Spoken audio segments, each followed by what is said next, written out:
Halo guys, selamat datang di tempat serius tapi bercanda, bercanda tapi serius bersama gua Ari di sini sebagai host di podcast Himati. Oke, sebelum kita mulai nih, kita kan kemarin tuh baru aja mengikuti pemilu daerah ya untuk pemilihan bupati dan calon gubernur ya kan. Ini di sini pada ikut memilih kan nih apa pada golput? Ikut dong. Saya jadi Abdi. Nggak boleh golput ya, kita sebagai warga negara yang baik gitu kita harus milih lah calon pemimpin. Nah, dan siapapun pemimpin yang akan terpilih semoga menjadi pemimpin yang hebat dan bijaksana dalam memimpin daerahnya masing-masing ya guys ya.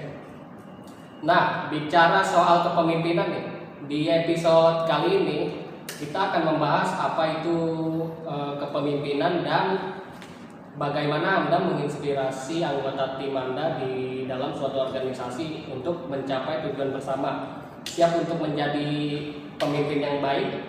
Ayo kita mulai.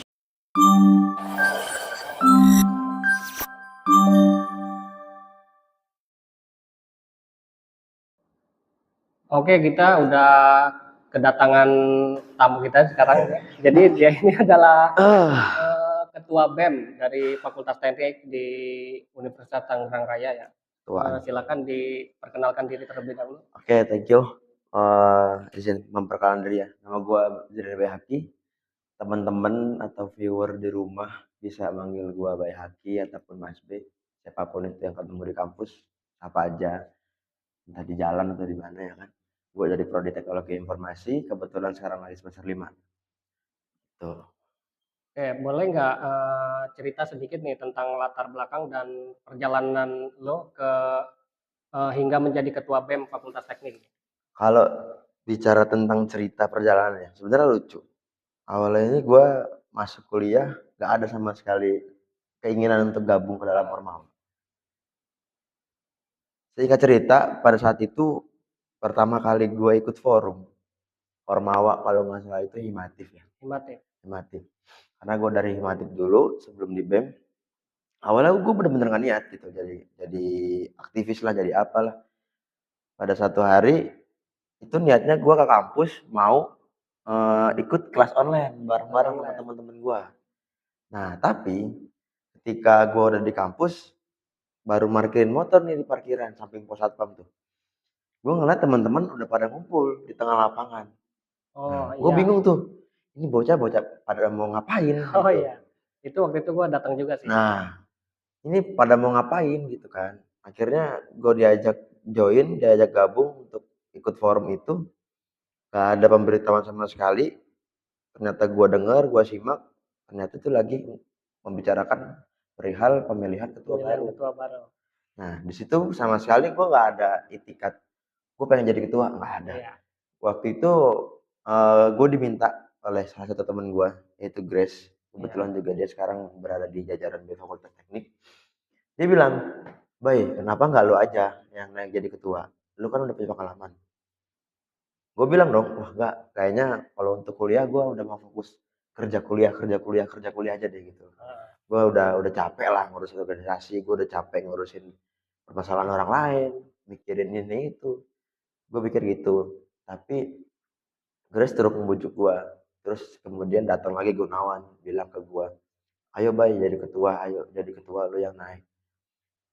Setelah banyak permintaan, dan gue juga berpikir bahwasanya setelah gue lihat keadaan ya, karena prinsip gue adalah ketika gue mau merubah satu sistem, gue harus masuk ke dalam sistem itu sendiri.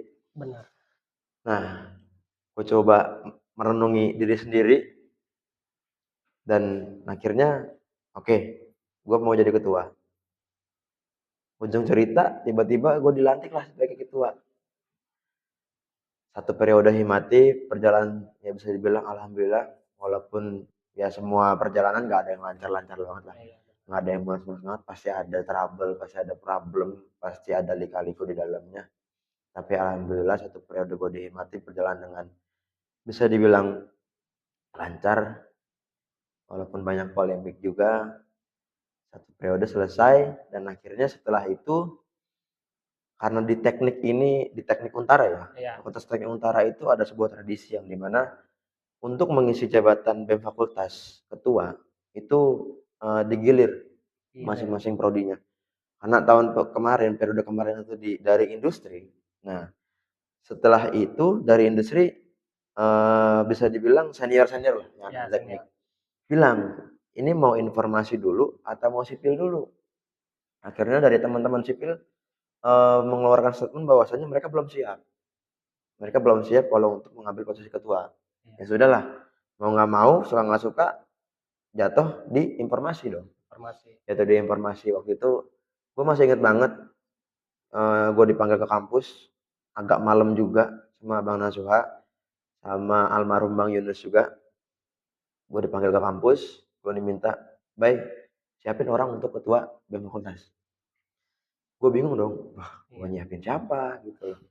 Nanti kalau gue tarik dari masing-masing anggota himatipnya nggak ada orang. Makanya. Nah, serba salah lah kita di situ. Iya benar. Akhirnya mau nggak mau ya udah. Setelah gue orientasi dengan lingkungan yang ada, dengan situasi pada saat itu, orang yang paling siap adalah gue sendiri. Ya udahlah. Akhirnya gue yang maju, ya sampai sekarang ini. Ya intinya kalau dibilang ada niat itu nggak ada niat sebenarnya. Berjalan seperti air aja ngalir. Nah, Sampai sekarang kok tiba-tiba sampai dalam posisi ini. oke, kalau ini kan di sebuah organisasi itu kan pasti ada tujuannya ya, kayak visi misi. Nah, ini visi dan misi yang dibawa ke BEM Fakultas Teknik ini seperti apa sih? Sebenarnya agak berat ya kalau berbicara visi misi. Visi misi gue intinya satu, mempersatukan fakultas teknik ini benar-benar menjadi satu jalan lah. Ya. Walaupun banyak banget rintangannya. Ketika kita mengeluarkan kebijakan ini pasti ada yang pro kontra, pasti ada yang kenapa begini, kenapa begitu, ada yang nggak setuju dan sebagainya. Kalau kita berbicara visi misi ya, jujur visi misi gua satu, ya ini mempersatukan Fakultas Teknik Universitas Airlangga Raya. Itu aja sih. Oke, kalau jadi kan begitu ya visi misinya itu intinya untuk kemahasiswaan lah ya di Ya. lingkungan Fakultas Teknik. Nah, sebagai ketua BEM nih, bagaimana lu memotivasi dan menjaga semangat anggota BEM agar tetap aktif dan bersemangat? Kalau dari gua sendiri ya, karena yang ada dalam sudut pandang gua, seorang pemimpin itu menjadi panutan, menjadi suri tauladan bagi teman-teman jajarannya, Ya. bagi anggota-anggotanya. Kalau gua pengen menjaga semangat yang ada dalam jajaran BEM, gue juga harus menjaga semangat diri gue sendiri dalam menjalankan amanah tanggung jawab ini gitu loh. Gue nggak bisa kayak, ayo lu rapat lu ini, tapi diri gue sendiri nggak punya semangat untuk rapat. Iya. Jadi kalau dari gue sendiri ya mungkin bisa ditiru sama teman-teman yang lain. Kalau gue untuk menjaga semangat, ya gue mulai dari diri gue sendiri. Bagaimana diri gue mengabarkan organisasi yang gue pimpin, arahnya mau kemana. Kan berasal dari diri gue dulu. Gak mungkin ketuanya leha-leha, anggotanya bekerja Sibuk, keras, ya. sibuk dan sebagainya gitu loh. Intinya dari gue sendiri, gue beranggapan tuh ya kalau gue males, kalau gue acuh terhadap apa yang menjadi tanggung jawab gue, Iya. ya teman-teman gue pasti bakal seperti itu. Iya. Tapi balik lagi kalau misalkan walaupun gue banyak kesibukan kerja dan sebagaimanapun, gue pasti mikir gitu loh. Oh ya gue masih punya tanggung jawab di BEM. Sesibuk apapun gue harus menyempatkan waktu untuk mengurusi apa yang menjadi masalah di BEM. Gitu. Ya, seenggaknya mah banyak yang aktif lah ya. Itu kan tadi pertanyaan umum ya. Sekarang kita ke pertanyaan kegiatan deh. Apa tuh? Program kerja di BEM nih, yang sedang akan dilakukan apa aja gitu? Ada apa? Kalau yang baru mau dilakukan dalam waktu dekat ini, itu ada makrab. Makrab. Malam keakraban Fakultas Teknik. Teman-teman yang belum daftar ada silakan. Nah, benar daftar. Wah, ya walaupun kemarin udah ditutup, cuman kita masih membuka peluang untuk teman-teman sampai kita coba mengusahakan biar tetap bisa ikut nih. Karena kan kemarin kita tutup kuota di angka 100 peserta. Ketika kita tutup per tanggal 30 kan itu udah fix. Iya. Kita tutup, tapi ternyata setelah tanggal 30 bahkan tengah malam lah ya, bisa dikatakan masih banyak gelombang-gelombang, Kak masih bisa ikut nggak? Kak masih bisa Iya. ikut nggak? Itu mungkin sedang kita pertimbangkan karena banyak hal yang harus kita komparasikan, banyak hal yang harus kita sesuaikan dulu dengan apa yang menjadi kebutuhan kita, apa yang kita punya, apa yang kita mampu untuk mengembangkan sebuah kegiatan. Itu untuk teman-teman jadi bersabar dulu lah kalau Iya, yang masih mau daftar. sabar dulu. Jadi itu kegiatan yang dalam waktu dekat ini akan dilaksanakan oleh Bank Fakultas. Kemudian di Makrab ini juga kita bukan sekedar makrab. Kita bukan hanya kayak rekreasi dari sini ke Bogor, cuman nginep senang-senang enggak. Iya. Di dalam Makrab itu kita akan mengadakan talk show yang bertemakan tentang kepemimpinan. Jadi teman-teman mungkin yang nanti udah jadi peserta atau yang masih mau daftar menjadi peserta, ikutlah. Buat teman-teman yang masih bingung nih, gimana sih cara jadi pemimpin gitu loh. Karena setiap orang ini adalah seorang pemimpin untuk dirinya sendiri. Iya, benar. Teman-teman kalau masih bingung gimana sih cara cara manajemen diri sendiri di era-era yang sekarang, di era-era digitalisasi, di era Gen Z dan sekarang ini. Nah, itu pas banget tuh kita ikut makrab itu karena nanti di dalamnya ada talk show yang di mana pembicara yang kita undang insya Allah mumpuni, insya Allah menguasai dalam bidang kepemimpinan. Itu sih yang paling deket akan kita laksanakan. Kalau untuk ini kan BEM itu kan seringkali berhubungan dengan Mhm, kegiatan sosial dan akademik ya. betul. Bagaimana lo menyeimbangkan kedua hal tersebut? Nah, ini yang menjadi PR ya. Karena kita di perguruan tinggi, apalagi bergerak dalam seorang aktivis ya, aktivis Ormawa, itu harus menjunjung tinggi tridharma perguruan tinggi, yang dimana salah satunya ada pengabdian terhadap masyarakat nih.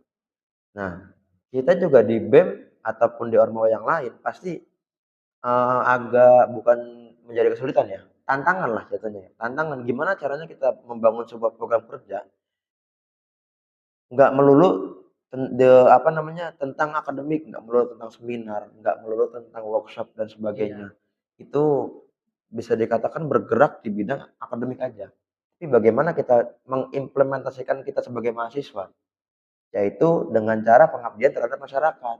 Nah, kalau dari gue sendiri mungkin akan mengkomparasikan gimana caranya biar dari sisi akademik itu kita dapat, tapi kita juga bisa untuk apa namanya, mengabdikan diri terhadap masyarakat. Contoh, mungkin kayak salah satu program yang akan dilaksanakan oleh BEM Fakultas Teknik itu di tahun depan insya Allah bulan Februari, kita ada pengabdian terhadap masyarakat untuk pengadaan air bersih. Di mana kita nggak cuma serta-merta memberikan air bersih ke iya, daerah tertentu yang akan nanti kita tentukan. Tapi kita juga akan mengedukasi masyarakat sekitar bagaimana cara pemanfaatan dari air bersih itu sendiri. Biar nggak dibuang-buang ataupun untuk bermanfaat dan untuk sisi yang lainnya gitu loh. iya, Itu sih. Kemudian juga mungkin nanti akan diselipkan kayak sosialisasi terhadap masyarakat sekitar untuk mengembangkan bisnis-bisnis UMKM yang ada di sana. Karena kan kita juga bergerak di bidang teknologi juga nih, iya, ya kan. Apalagi sekarang udah canggih lah zaman. Kita cuman posting, bikin status di WA, open PO sekian-sekian bisa menarik minat pembeli.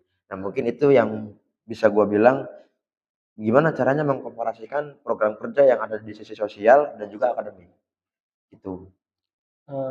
di Universitas Tangerang Raya ini kan ada beberapa fakultas ya, Mhm. eee, apa namanya, dalam meningkatkan kolaborasi ini, ada nggak sih rencana buat BEM Fakultas Teknik ini buat berkolaborasi dengan BEM fakultas lain gitu?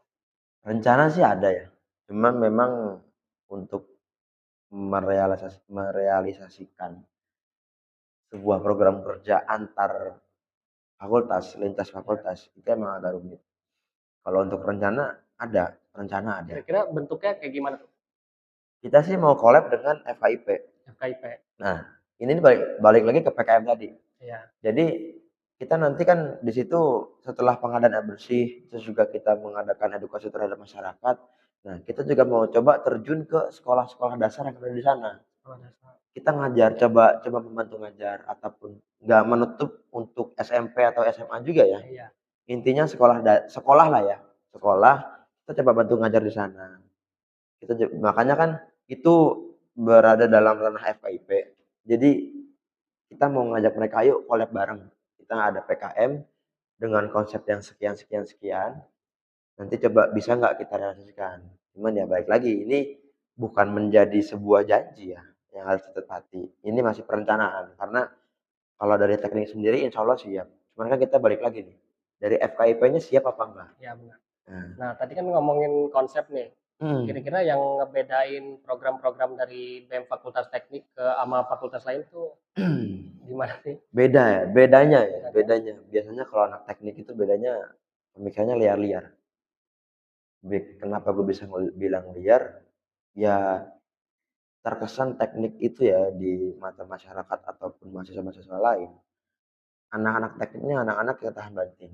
Ya, Mungkin kalau kita bicara tentang apa sih perbedaan dari BEM Fakultas Teknik dengan BEM Fakultas yang lainnya, mungkin dari sisi pola pikir. Terkadang ya bukannya mendiskriminasi ya. Terkadang kalau kita lihat teman-teman FKIP kalau lagi rapat, mereka suasana adem ayem.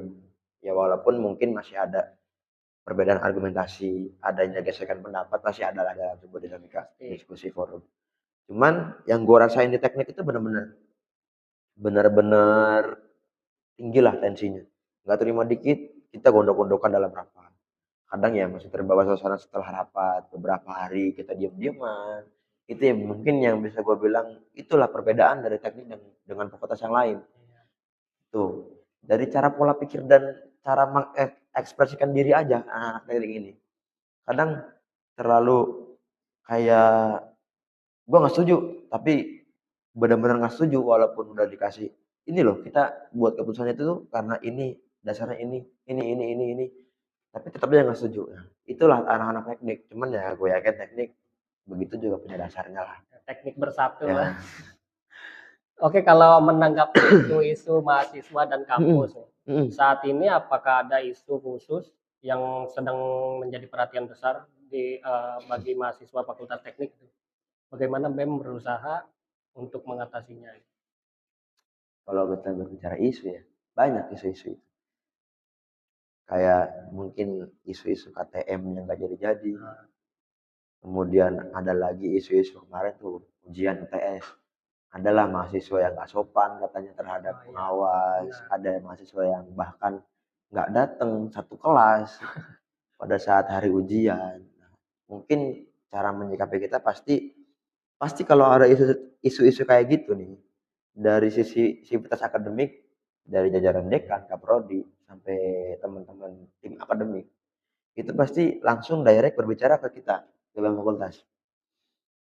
Contoh kayak kemarin, ada kalau nggak salah satu kelas, kebetulan prodi teknologi informasi juga. Iya. Satu kelas nggak datang pada saat ujian. Nah, Mbak Widya akademik itu nelfon gue dong. Baik, tolong coba hubungin ketua kelas 1C kalau nggak salah, 1C. CA atau B gitu ya. Gue gak lupa gitu. Coba hubungin ketua kelas 1C. Ini mereka mau ujian apa enggak? Nggak ada yang datang sama sekali. Gue bingung dong. Wah, ini gimana cara hubunginnya gitu Iya, loh. Nah, mungkin kalau seperti itu ya cara gue juga akan berkoordinasi dengan teman-teman yang dari himpunan. Gue langsung kontak orang himpunan, laporin ini ada anak 1C nih kayak ini coba tolong minta hubungin ketua kelasnya biar seenggaknya lah datang. Iya. Ada 1 sampai 5 orang nggak apa-apa lah, yang penting ada perwakilan. Mungkin yang lain bisa nyusul kan nggak apa-apa. Kalau nggak ada sama sekali kan kesannya terlalu menyepelekan ujian cuy. Makanya Nanti itu kalau misalkan nilainya jelek aja protes ke dosennya. kayak nggak niat Nah kuliah. itu Oke, kalau gitu bagaimana nih BEM menanggapi kebutuhan mahasiswa untuk lebih berpartisipasi dalam kegiatan di luar kampus seperti magang, KKN, atau LKKM dan makrab juga kan di luar kampus itu ya? ini jadi polemik juga sebenarnya. Kalau kita berbicara KKN, berbicara apa namanya KP ya maksudnya. Iya. Ada KP sih ya, kayak PKL gitu. Kemarin juga kan KKN dan KP itu menjadi polemik. Kenapa sih harus ada KP? Kita jadi tambah pusing dong. Udah kerja, KP, sempro, nyiapin skripsi, wah itu berututan lah. Itu memang di teknik ya Ya, banyak banget kegiatannya. tapi ya gimana caranya kita menyikapi tersebut? Kita coba bertanyalah kepada sisi akademik terlebih dahulu, gitu loh. Ini tujuan dan maksudnya itu kemana? Apa? Kalau kita sudah mendapatkan pemahaman, coba kita beritahu ke teman-teman mahasiswa pasif, teman-teman mahasiswa yang di luar organisasi. Ini loh, KP ini tujuannya ke sini. KKN ini tujuannya ke sini. Adapun contoh kayak misalkan ada pembayaran sekian ratus ribu ataupun Ya. apa, pasti di situ ada kebutuhan masing-masing. Kita coba memperjelas apa yang kita dapat dari teman-teman akademik. Misalkan 600 ribu. 600 ribu ini kemana aja sih larinya? Nah, kita coba rinciin biar kita akan yang memberitahu ke teman-teman mahasiswa gitu. Ini loh, kalian bayar 600 ini untuk ini. Ini yang untuk pertanyaan selanjutnya nih, sebenarnya udah sering gua lakuin sendiri sih ya dari awal periode juga. Jadi keterlibatan mahasiswa dan pengembangan diri nih. Bagaimana BEM membantu mahasiswa untuk mengembangkan soft skill mereka seperti kepemimpinan, komunikasi, dan kerjasama tim. Nah, ini sebenarnya kalau kita berbicara soft skill, mungkin bakat potensi ya. Ya, Sebenarnya dari BEM, terutama lebih tepatnya itu divisi Departemen PSDM. Departemen PSDM kita ini sudah membuat satu database loh. Satu database yang dimana itu isinya potensi-potensi bakat yang dipunyai oleh mahasiswa. Nah, gimana caranya kita mengembangkan itu? Kita akan coba cari kegiatan-kegiatan di luar kampus, perlombaan ataupun apa yang berkenaan dengan potensi-potensi mereka. Nah, ketika kita sudah dapat, kita kabarin, kita publikasikan. Ini loh, misalkan di kampus Jasa Unggul ada lomba pembuatan maket lalu lintas yang dimana kan itu bisa berkesinambungan dengan sipil. ya benar. Nah, itu. Mungkin cara kita itu kita cari informasi dari luar, kita sebarin ke teman-teman di dalam gitu loh. Berarti itu juga termasuk ke dunia kerja lah ya. Nah, tapi PR-nya adalah balik lagi orangnya mau ikut apa enggak. Iya. Ya, terus juga dalam pengisian database ini mungkin bisa dikatakan kita belum menyeluruh, baru beberapa persen lah yang sudah mengisi. Target kita ini kan mencakup semuanya ya, tapi belum belum mencapai karena ya itu tadi lah kendala dari individu masing-masing gitu Iya loh. Kita benar. udah coba ngasih informasi ke lini masing-masing himpunan, ngasih informasi melalui grup mahasiswa teknik secara keseluruhan.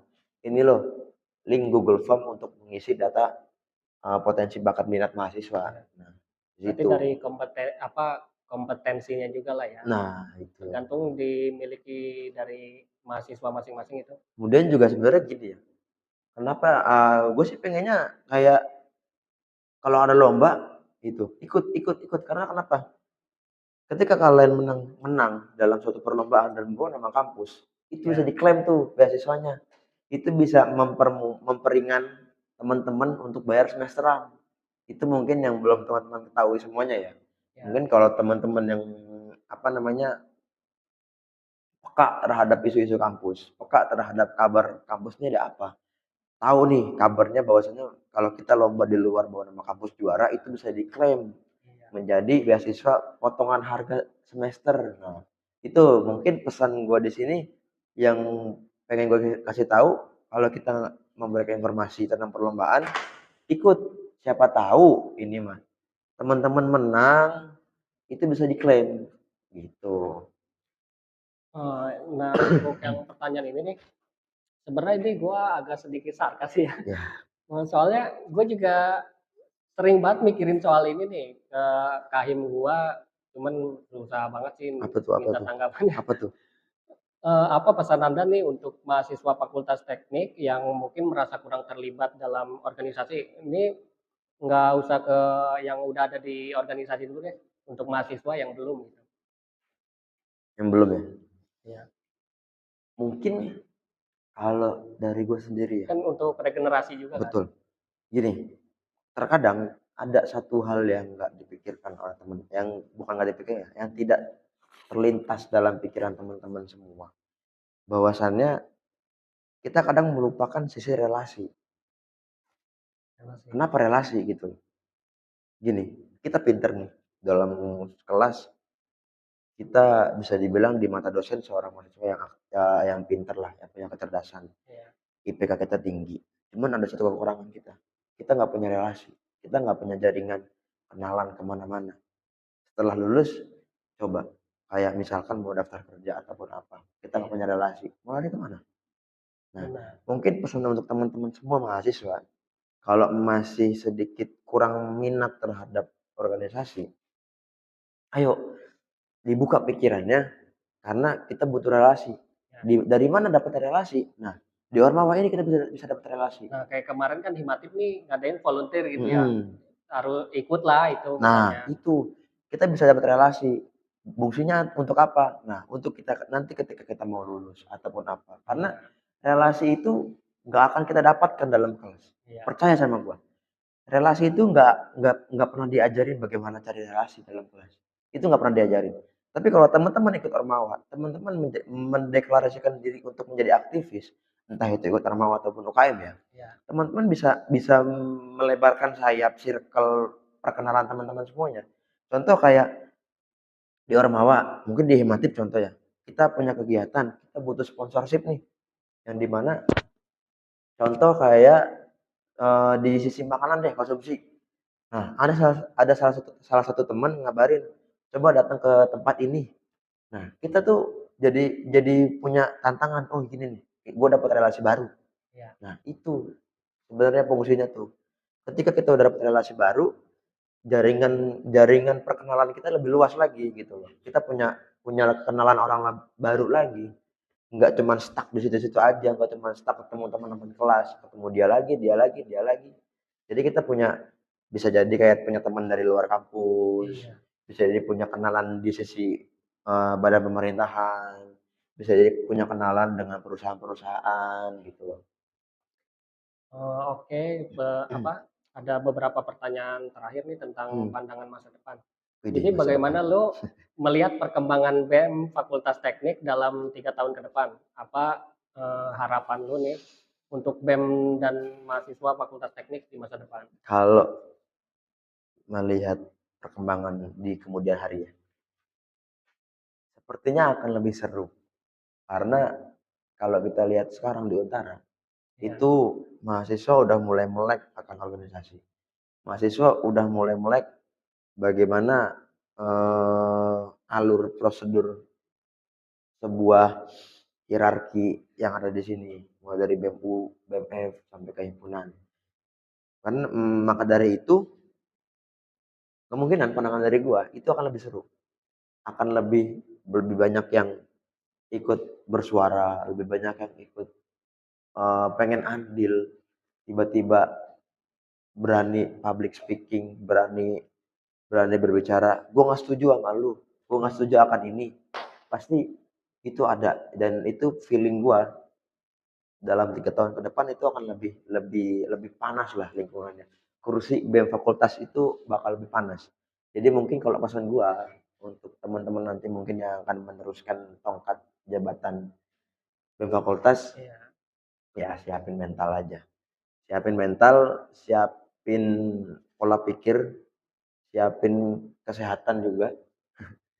Jangan sampai ketika nanti sudah duduk di kursi BEM fakultas terbakar oleh kursi itu sendiri. Karena sayang banget tuh. Bisa gue akuin ya kursi ini panas lah. Kursi ini Ya, benar. panas. Kita gerak sedikit ada yang ngomong. Kita diem diomongin. Nah itu pasti. Biasalah ya, Ya, simulasi politik ya. ya.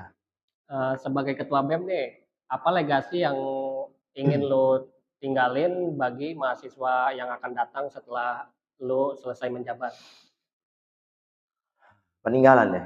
Eh, Udah pasti hal-hal yang positif lah yang iya, pengen harus gue dong. tinggalin. Iya. Lebih spesifiknya mungkin kayak eh, kegiatan-kegiatan ataupun program-program kerja yang dimana bisa menghasilkan nilai inovasi, bisa menghasilkan sebuah nilai untuk berkembang di kemudian hari. Nggak stuck selama 1 bulan ataupun 3 minggu, 2 minggu aja gitu. Gue sih pengennya seperti itu. Dan juga pengen kayak meninggalkan sebuah pemikiran program kerja yang benar-benar bisa dirasakan oleh masyarakat. Iya, Gak cuman contoh lah kita PKM misalkan, PKM cuma bersih-bersih masjid doang, kan nggak etis lah kesannya. cuma jadinya kayak marbot ya. Nah, gitu sih, gue pengen meninggalkan 2 poin itu sebenarnya. Satu lagi mungkin yang terakhir solidaritas. Solidaritas. Oke, itu kan tadi jadi untuk anggota-anggota himpunan di Fakultas Teknik nih yang untuk menjabat di periode depan lah, misalnya mau naik ke BEM itu siapin mental kalian untuk mengerjakan prokernya ya.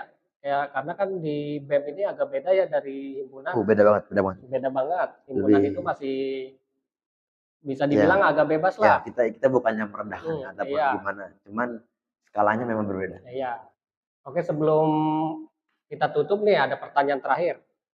Sebelumnya ya terima kasih nih udah meluangkan waktu sebagai penutup. Adakah pesan khusus yang mau lo sampaikan ke mahasiswa Fakultas Teknik? Pesannya, kalau pesan dari gue sih, jangan berhenti menjadi orang yang kritis, tapi harus sebelum kita menjadi orang yang kritis, kita harus mengkaji dulu apa yang mau kita kritisi. Kita harus pahamin dulu apa yang mau kita kritisi. Jangan asal mengkritisi satu hal, tapi kita ini belum benar-benar paham betul tentang apa yang mau kita kritisi gitu. Kritis boleh, cuma jangan kosong, itu aja. Benar.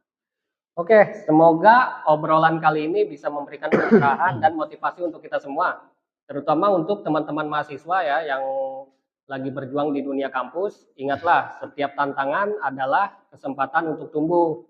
Sampai jumpa di episode selanjutnya. Dan teruslah berusaha untuk menjadi versi terbaik dari diri kita masing-masing. Ada satu lagi nih. Yang mau ikut makrab, yang mau ikut boleh makrab. daftar. Nah, tuh, yang mau ikut makrab ya. Walaupun ini sebenarnya bakal tayang kayaknya 2 hari ke depan sih. Oke, jangan menyerah, tetap semangat. Sampai jumpa. Semangat.